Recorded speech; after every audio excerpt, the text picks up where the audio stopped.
Assalamualaikum warahmatullahi wabarakatuh. Kami dari UIN Sultanah Nahrasia Lok Sumawe pada hari ini mengadakan pengabdian berupa bersih-bersih di Man 6 Sumbok Aceh Utara. Ini dalam rangka Hari Amal Bakti Kementerian Agama yang ke-80.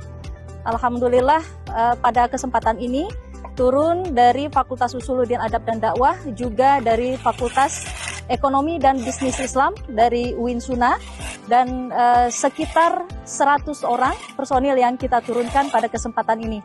Mudah-mudahan ini bermanfaat sebagai pengabdian dan bentuk daripada komitmen UIN Sultanah Nahrasia untuk pengabdian kepada masyarakat. Demikian, Assalamualaikum warahmatullahi wabarakatuh.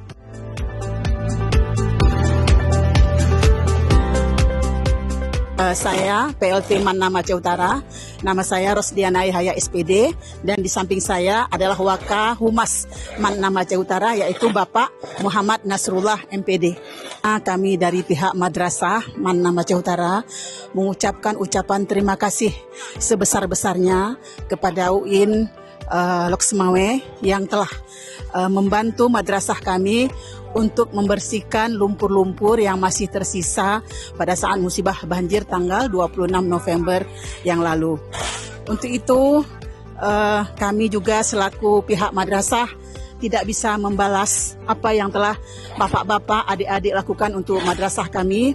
Hanya Allah yang bisa membalas semua ini. Selanjutnya, harapan kami mudah-mudahan ke depannya kementerian kita, apalagi ini menyambut dengan Hari Amal Bakti kita, mudah-mudahan dengan acara kegiatan ini, kementerian kita semakin berjaya.